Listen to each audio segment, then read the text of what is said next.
السلام علیکم my dear and respected thinkers.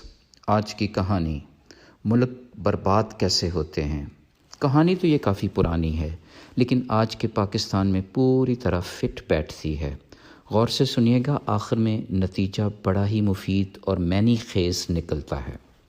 انقلاب فرانس اور گلوریس ریولوشن سے بھی پہلے کی بات ہے۔ ایک نامعلوم ریاست میں لوگ ایک دوسرے پر الزام تراشی کے عادی تھے۔ ایک گروہ یہ خیال رکھتا تھا کہ ملک کی بربادی میں حکمرانوں کا رول ہے، جبکہ دوسرا گروپ وہاں کی فوج کو مورد الزام ٹھہراتا۔ کہیں بھی کوئی گڑبڑ ہوتی تو یا تو حکمران طبقہ پر الزام لگتا یا پھر فوج پر انگلیاں اٹھائی جاتی۔ عوام کنفیوز تھی کہ کون صحیح ہے کون غلط۔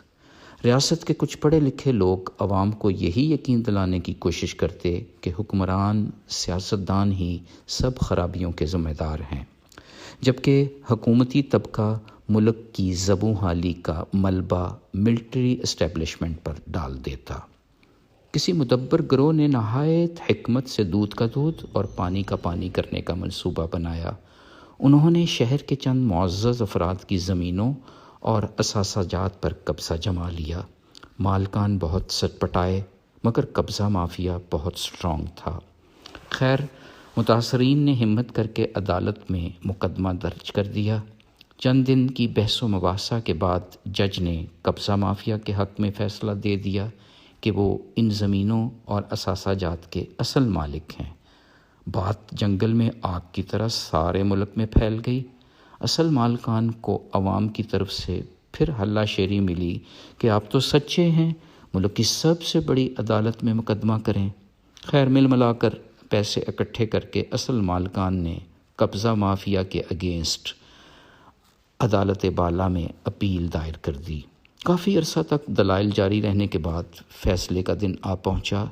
اس مقدمے کا پورے ملک میں چرچا ہو چکا تھا۔ ہر ایک کی نظریں فیصلے پر تھیں اور سب کو یقین تھا کہ فیصلہ حقدار کے حق میں ہو جائے گا۔ مگر جو ہی قاضی کی طرف سے فیصلہ آیا تو سب کے سب ہکا پکا رہ گئے۔ فیصلہ قبضہ مافیا کے حق میں ہو چکا تھا۔ اصل مالکان سٹپٹاتے ہوئے عدالت سے باہر آئے تو حکمت اختیار کرنے والے اس مدبر گروہ نے زمین کے تمام کاغذات اور اثاثہ جات مالکان کے حوالے کر دیے۔ وہ بہت حیران ہوئے کہ یہ کیا ماجرا ہے۔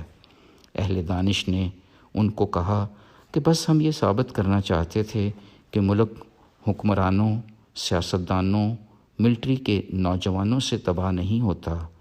ملک اس وقت برباد ہو جاتے ہیں جب عدالتوں سے انصاف اٹھ جائے۔ تو پھر آئیں بلا وجہ ایک دوسرے پر الزام تراشیوں سے پرہیز کریں، اپنی اپنی زندگی کی چھوٹی بڑی عدالتوں میں انصاف قائم کریں، اپنے لیے اور اپنے پیارے وطن کی خاطر۔ اللہ حافظ۔